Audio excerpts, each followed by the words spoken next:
So, have you been wondering what's going to happen when the refinance boom stops? Almost every day. Yeah, because it's going to That happen. and more Get ready. next.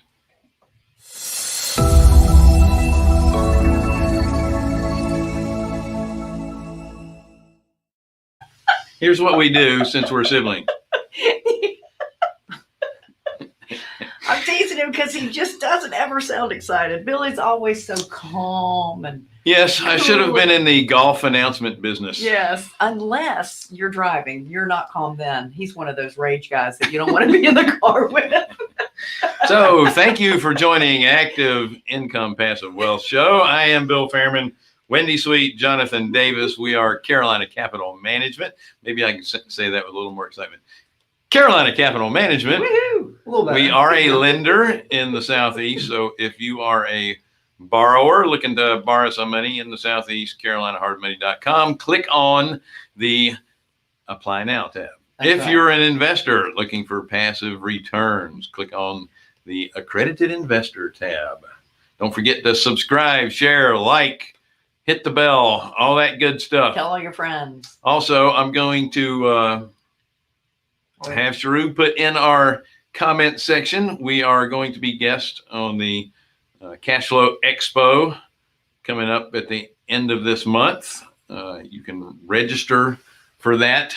Well, let me mention this too. I am doing I'm participating as a speaker in what's called the short-term virtual summit, short-term rental virtual summit. You do not want to miss that. You can go to irarocketfuel.com and sign up for that. You'll be put into a Facebook page, but sign up for that. It's actually this Saturday, February 6th.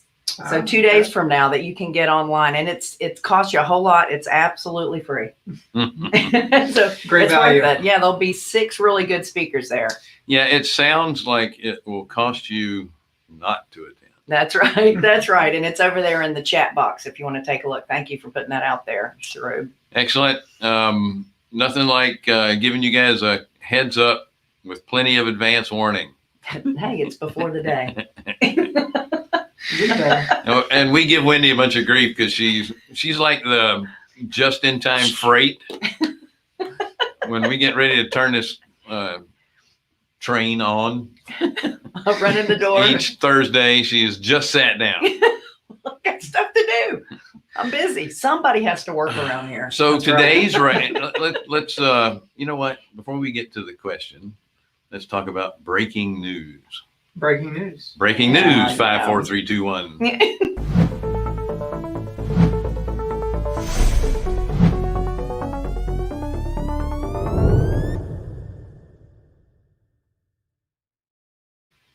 This just in. Bill has breaking news.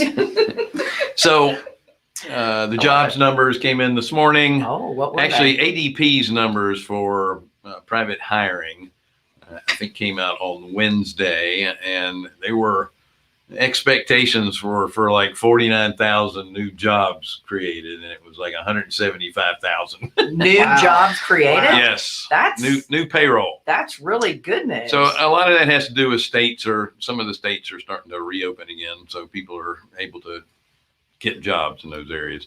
Mhm. The unemployment, first-time unemployment claims, the estimate was 849,000, and it came in at 749. So it was a lot better than expected. Yeah. And continuing jobless claims are now below 5 million. It's like 4.3. So that was under expectations as well. So That's really good news. yeah, that's very good news. it's better news. Yeah. I mean, it doesn't mean that there aren't more than 5 million unemployed. They're just no longer on unemployment insurance. So, you know, what happened after 2008 is that we had a lot of people that left the job market, you know, altogether. And, you know, when we started booming and we had this really low unemployment pictures, people were like, well, you know what, maybe I should get a part-time job or something. Now people are like, I'm retiring. So, especially with all this extra money that we're getting. Yeah, you were going to say free money, weren't you? Yeah. Because there's not any There's free money out there. It's funny. There's a guy that took his stimulus check Mm-hmm. and he used it he didn't need it because he was employed, but he got it anyway. So he took that money and he did the Robin Hood thing. Oh, gosh. And he initially invested in, AT&T and a couple of other, blue chip stocks. And then he had one stock that he said, you know what, I'm going to gamble with this one. And he made a pretty good return on it. While he was doing this, he was learning how to do leverage in the market. And then he Stock market, right? hopped into GameStop, AMC. And then when the prices got really high, he went ahead and sold all of his, except for about 5 shares of GameStop.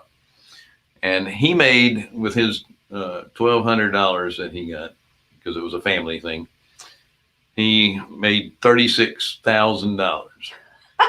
Nice.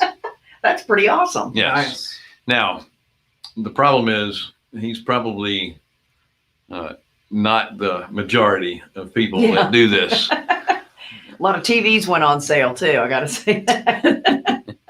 That's okay. Hey, he got a little bit of a government bailout to improve his position, and that's what he did with it. So That's awesome. good for him.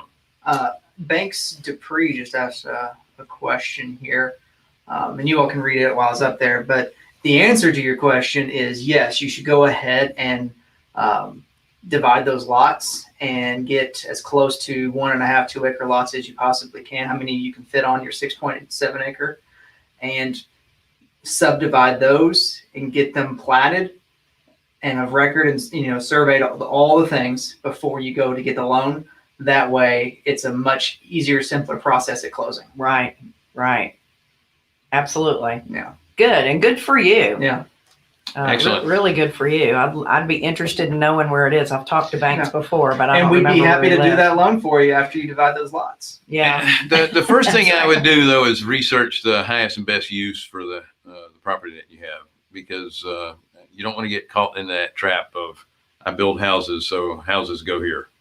That's true. It's right across the street from a development looks like it's 2 acre lots and 1,800 square foot houses. so he's selling done for his $340. I know, but He didn't read again, if you're, as long as you're comfortable with that, it may be a situation where you can do some patio homes or townhomes, that something across from that you're giving people another option, but still a higher end option. Especially if those properties are located in South Carolina, because South Carolina is number 2 with retirement people coming in. You put patio homes in there, and that's a slam dunk. Mhm. So it's RH zone. R1 zone. Yeah, but here's the problem. Mhm. R1 could mean different things in different counties. Yeah. Counties don't carry the same zoning. I'm assuming it's 1 house per acre. Yeah. It would be, one single family, or I guess the density would be 1 per acre. Right. Well, So It's that's located in Virginia. Virginia. Awesome. Yeah, so that county we don't know offhand, so you'll want to research that with the county and just make sure what that zoning is, because sometimes in some counties R1 is 1 for a 1/4 acre or 1/2 an acre or an acre, or there's just all kinds of different counties that use different metrics. Right. and they're a commonwealth, so they can do what the heck they want. That's right. That's right. Now, what is Don saying? 13 days to what? Look, I think that's Wednesday with Wendy. Oh, yay. I'm glad you're excited about that. I am too. Thank you. Looks like he talked to the banks, talked to the county, and they allowed 1.5 acres minimum. So there you go. So All right. it'd be 1 for 1.5 acres. Yep. Well, then you have done your research. Yes. My apologies. Good boy. I'm just touching all the bases. He's a Debbie I- Downer I had anyway. no, I'm not. I just had limited information to go by That's right. and limited brain capacity to work with. But that's a great price point, banks. And like I said, we'd love to help you out with that once you get it done. Yeah. And I know in Virginia, from the people that I know in Virginia, Jim Ingersoll and his folks, business is booming in I like Virginia. I like That's awesome. Virginia. Yeah. Good spot. We're doing a lot more loans in Virginia Mhm. and love it. Yeah. Awesome. Good deal. So what's the, do we still on Okay, the breaking so news? Do we have anything more to add to I'm it? pretty much done with breaking news, other than the It's fact broken. that we keep hitting back on. I keep hearing news on the place to be is in single family right now. I did get a chance to hear a Sotheby's Sotheby. um, You got to say it with the representative talking Southern about accent. the millennials, what they're looking for in single family and space. They're looking for space. They also are very tech oriented, so they want not just offices, but they want Zoom rooms. yeah, and we got them. We got them. That's awesome. So banks, no, you do not have to come to the table with the construction loan. That we could lend you that money, Yeah, and if not us, somebody else would too. But we prefer you come to us. yeah, goodness. If you bring the land as the collateral, Yeah, that's big stuff. we can fund 100% of the construction loan. Yeah, that's a pretty thing. Mhm. Awesome. Good stuff. Good stuff. So what's next, Bill? I don't know. What do you want to do? I don't know. What do you want? Okay, we're going to do the ugly question.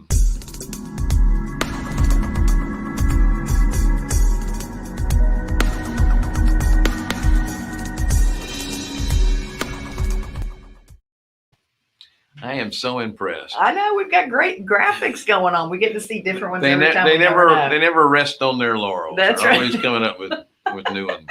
Really cool stuff. We had a lady here. Her name was Laurel. Yes. That's right. Yeah, we rested on her a lot, but Yeah. she's gone now. We missed her. She's a good girl. Yeah. Yes, she was. Or Ann is, I'm assuming. Yes. I hope she's doing well still. So what is going to happen when all the refinance stop? What do you think? Well, that's a great question. And I think we're already seeing a huge drop in refinance applications Mhm. as we speak. It's taking That place. said, it's not because rates are, going up too much. No, it's because everyone who could refinance Yeah. has already done so. That's right. Because And today's average 30-year fixed Yeah. is 2.73, and the Which doesn't 2-year, sound- I'm sorry, the 15-year is 2.2. That's Can't get much better than that. I mean, That that's- is free money. that's pretty much free money on a 30-year mortgage. That's free money. That's So, right. so a lot of people are in a position where they can do a cash out refinance, pay the same or less than what they're paying now, and tap into that equity. Most of them aren't using it just to spend. Right. They're saving with it or they're investing with it. Right. Which is smart. Because nationally our savings rates are going through the roof. Which is good. People Again, learn. all of this is opportunity Mhm. for investors Mhm. because there's plenty of capital out there that's looking for a home, That's exactly right. right? Yeah. And as long as rates stay low, there's still going to be people buying homes, and because there's still a high demand for housing, Mhm. and we don't have a large supply. We did a subgroup meeting last night, and the focus on that is how do you build affordable housing and have enough margin as the builder to With the Make- price of make wood money. and sheetrock. I mean, how do you it's do all- that? Buy the land. Yeah. all of it's at the going right up. price. Yeah. Yeah. Just I like know. banks is. Think Realty Group was before Congress, and they were talking about that same thing, how to get affordable housing, and one of them they were doing a 3D printing of houses. It's interesting. Really? Yeah. That's amazing. That's interesting. That's amazing. Well, you can pop them out. That's a quick. big printer. Well, it's I know, basically it's a in 3D parts. printer, but it's I think it's some kind of a concrete composite kind of stuff. This That's was amazing. years ago. I was talking with an engineer and a builder down in Alabama, and they had retrofitted train cars to create and pour concrete in them to create walls Mhm. for a house. Mhm.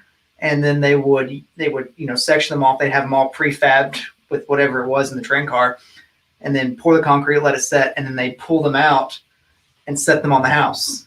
And Oh, that's nice. and so it was So the train car was like the mold. the train car, yeah, was the mold, and you could change out the molds inside of it Nice. to get the different wall Oh, structures that's that you neat. want. Well, Yeah. you know, the storage truck containers, storage containers that they use to ship with, those are extremely affordable, and they're built to be stacked on top of each other, so they're strong. There's Yeah. some great options to be able to put together to build a home. A lot of people are doing that now. I've seen communities actually made out of those things, and I think that we're going to see a lot more people hopping into being able to reuse things to build houses with, because it used to be kind of more expensive to do it that way. But I mean, even building with tires and bottles and I mean, I was read a report from East Tennessee where contractors, I mean, they're in bid wars and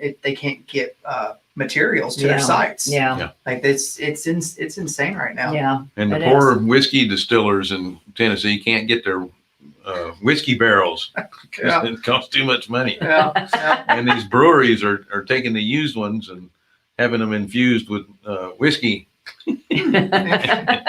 Well, let's talk Don't about. know why I know this. Let's talk I about. do. So the refinances are starting to dwindle down. Yeah.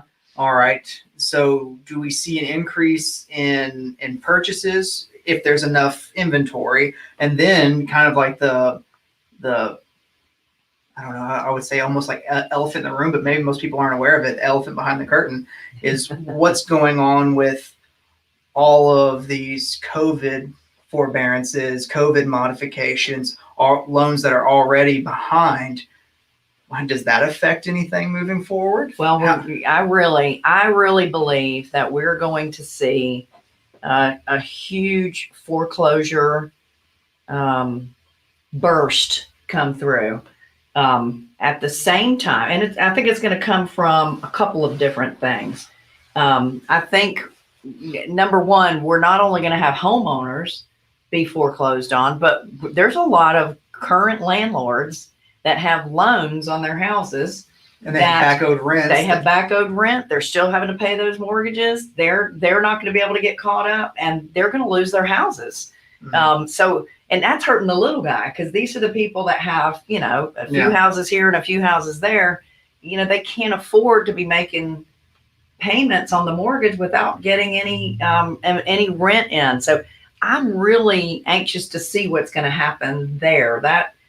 That's kind of scary, but it's also an opportunity for those who are hoarding their cash, like they should, being able to scoop up those properties when they come available, or people who are in a position to be able to still qualify for hard money loans and things like that, to be able to grab these properties and be able to rehab them and sell them, because there's still a whole group of people who still have jobs and can still be home buyers for owner occupied. If you're a mortgage broker and you're living your life off of refinances, I hope you haven't lost your relationships with your real estate agents for purchases, because that's dropping down and the purchases are going to take over.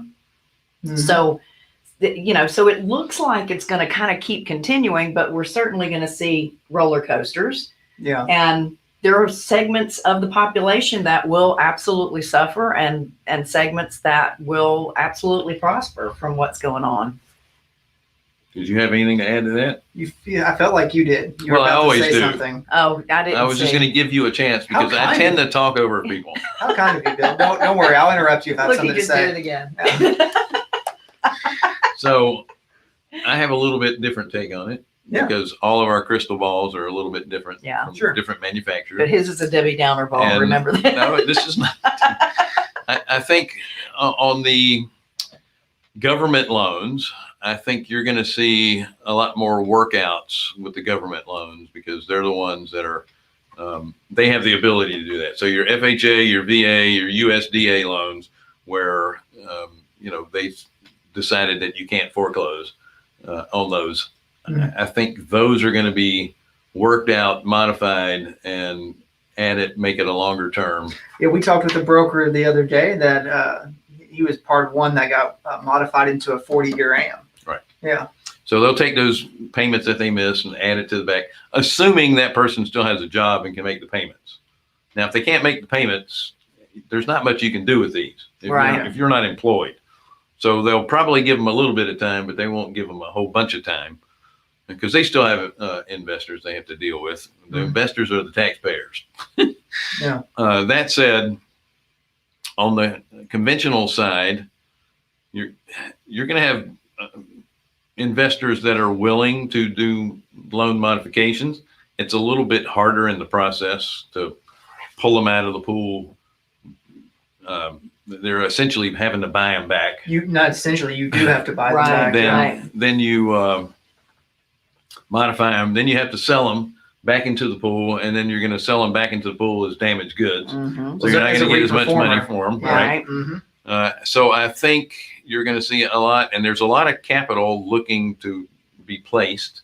And so you have people that are, and we'll have our next guest coming up. Fred Rui is in the note buying business. You're going to see a lot of funds that are buying notes. And I think instead of going into the foreclosure spot, they are going to go to the note people first. Mm. And it's going to take a little bit longer to work out if they can't work them out.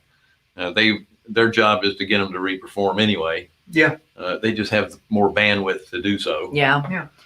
So I don't think we're going to see big floods of foreclosures immediately. If you're going to have them, they're going to be kind of like a drip email marketing campaign. Well, we just, when I say we, my partner Darren and I, we're buying these houses to put into the short-term world. And we just bought a foreclosure from a bank. And we're talking directly to the person who takes care of all of their dispositions. And, we're Special always assets and acquisitions manager. We're always trying Love to that. get a relationship with them. So they think of us first when they have a house. And what she told us is, I only have one or two that are that are ready, that are through foreclosure and ready to be sold. She said, but I have 100 of them waiting to release. So, I don't know how smart banks are at this point. How They're not. they don't think that way, that it's easier to sell the note. So I love what you're saying, No, and I think it's great. And I think some will do that. The smaller banks aren't knowledgeable, and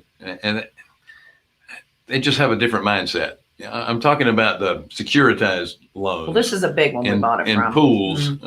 They're going to be selling a lot of the notes. Yeah.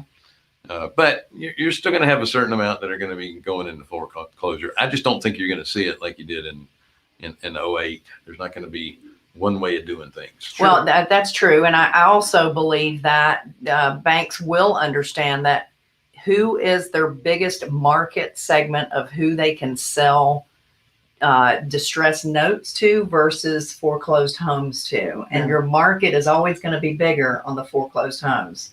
Yeah. Because a lot of people don't really even understand about how to buy notes, and that, And the whole note game is, it's you buy 20 notes or 200 notes or 2,000 notes, and you're playing a numbers game. Right. When you're buying one foreclosure, it's yeah. you got to buy it right. Yeah, it's a different type buyer, Yeah. and I think it's a more finance savvy buyer of someone who's buying notes. And I've said this 100 times, and I'll say it 100 times more. If you understand the note buying space, if you learn about it, learn from Eddie Speed, Donna Bauer's another one that teaches it. There's great people. Eddie Speed's with Note School. Mhm. There's great people out there that can teach you. Dawn Rickenbaugh is another person, the Note Queen. Mhm. If you learn how to do that, See the clock in the corner? if you learn how to do that, Pick you up the pace. are going to, you can do anything in this business. Anything. You can put any deal together. So buying notes, knowing how to buy notes is numero uno. Learn it, folks. So you think it's going to be more note sales. You think there's going to be more foreclosures. Mhm. And just to put a number to it, there are over 2 million current government insured loans Mhm. that are past 90 days Mhm. that aren't in forbearance. And then there's another almost 3 million Mhm. that are in forbearance right now. So that So adds that's up to five. Look at you go. 5 million loans that could be like distressed Right. and could be severely delinquent. Right. what percentage of the 3 million get modified and turned back reperforming. I mean, even if half of them, that's still 1.5 million additional loans that go That's right. into the non-performer section. Well, the reason I think you're going to see more note sales is because the hedge funds are going to be knocking at the doors of the people that own the mortgages because they've lost so much money in GameStop. They got to get their Yeah. Their bank Oh, that's not their right. yields They were, back up. they were taken care of. All right. Anyway, thank you guys for joining us. It's the bottom of the hour. We got to get to the next show. So we are Carolina Capital Management. We are lenders in the Southeast. If you're looking to borrow money in the Southeast, then carolinahardmoney.com. Click on the Apply Now button. If you're a passive investor looking for passive returns. Same website. Yep. Just click on Different the tab. Accredited Investor tab. Don't forget to share, like, subscribe, hit the bell, all that good stuff. And don't forget to register, excuse me, for the Cash Flow Expo. And what was your short-term thingy? IRA rocketfuel.com. Yeah. IRA rocketfuel.com. Excellent. Awesome. We'll see you again. Thank you.